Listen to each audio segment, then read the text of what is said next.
Good afternoon. Faded Black breaking news for this Wednesday, August 13th, 2025. This is all of the news that you need. I'm Jimmy Church. This week on Fade to Black, Monday night, Graham Nichols was here inducing your own OBE. Last night, Tony Rodriguez, Project Star Maker. Great conversation last night with Tony. Tonight, Joanne DiMaggio is here. Soulmate versus Cellmate. And then tomorrow night, Helena Wabe joins us, Noetic Sciences and Ions. What an amazing week here on Fade to Black. I want to remind everybody, I have five major events coming up in 2026. Conscious Life Expo, February 20th through the 23rd at the LAX Hilton. Then the Contact Modalities Expo, May 1st through the 3rd, 2026 in Delavan, Wisconsin at the resort. After that, Contact in the Desert, May 28th through June 1st, 2026. Tickets available this Thanksgiving Day. Then after that, I head off to Scotland for the Monty Python Tour, August 1st through the 9th, 2026. And then back here and south to Peru and Easter Island with Brian Forrester. That's going on in November 2026. I don't have the exact dates yet, but you can follow everything in the links below. All right, let's get to it. On this day in history, 1982, it was a big one. Fast Times at Ridgemont High opens in theaters around the United States. And I was there, saw it in the theaters, saw it on opening night. Yeah, and I've watched it 100 times since then. It was a documentary. Fader fact, Bluetooth tech is named after a 10th century king, King Harold Bluetooth Gormson. The Bluetooth logo is his initials in rune. I bet you didn't know that. Now you do, and you can use that at your next party. All right, let's get to the breaking news. I posted this up on social media earlier today. Big news going around the music world. That's because Eddie Van Halen's 1982 Kramer guitar will be auctioned by Sotheby's New York this fall. The guitar was Eddie's main squeeze in 1982 and 1983 and is expected to fetch around $3 million during Sotheby's Grails Week from October 21st to October 28th. Now, back in April of 2023, the Hot for Teacher guitar sold for $3,932,000. Who can forget that guitar? Remember Eddie playing the guitar solo, walking up the desk? Yeah, that was amazing. And Mini Eddie, too, as well. Who could forget? All right. People in Fort Collins, Colorado, are seeing rabbits with black horns and tentacles, which looks completely frightening, but it is caused by a known virus that's harmless to humans. Wildlife officials say that the rabbits are afflicted with a virus that causes wart-like projections to emerge from their faces. Now, I've seen the pictures, and it's crazy. It's horrifying. All right.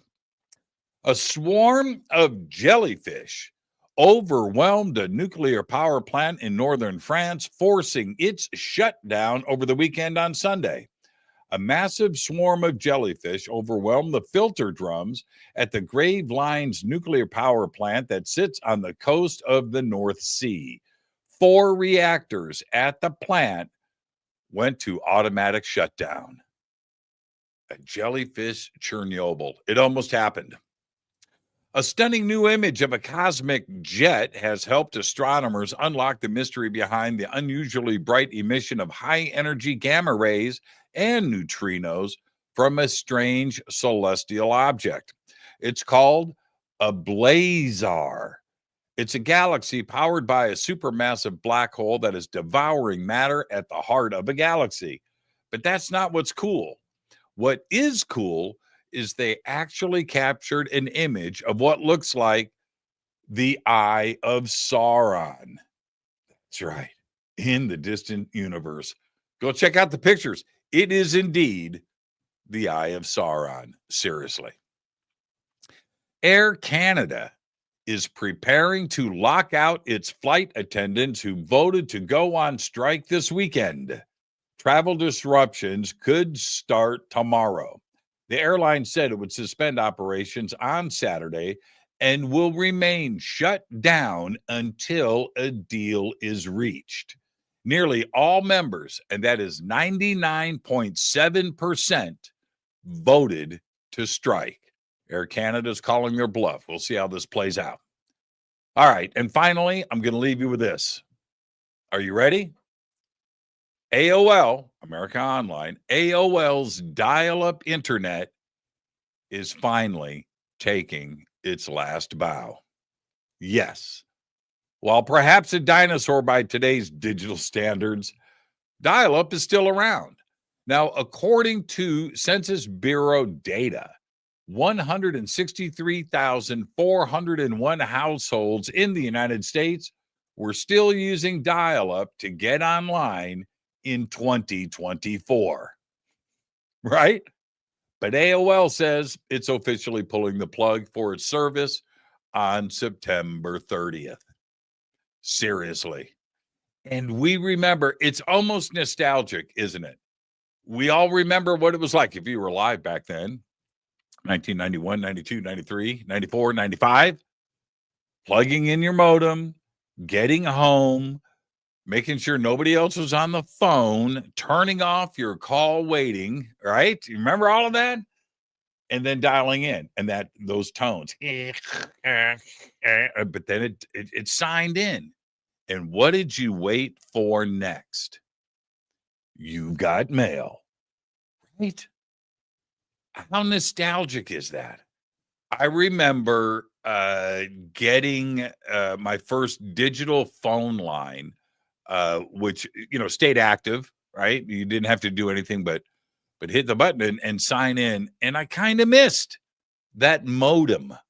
And you remember that? 14.4. And you thought you were rocking. And then you went to 18.8. You remember that? Wow.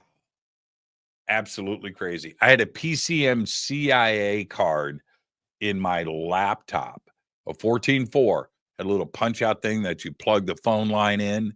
And man, and I thought it was space age. Then I got the 18.8, right? Wow. Plugged in, and yeah, it was noticeably faster than the digital lines, and it was bye-bye to the modem. I'm so surprised that there are over 160,000 people here in the United States still using dial-up. And I think it's got to be for nostalgia. There you go. There's all the Fade to Black breaking news that you need for this Wednesday, August 13th, 2025. Fade to Black breaking news is produced by Renee Neumann. I'm Jimmy Church. I want to remind everybody that tonight on Fade to Black, Joanne DiMaggio joins us for Soulmate versus Cellmate. All of that and much more tonight on Fade to Black. I just want to remind everybody that for now, all I've got is Go Backley Tappy.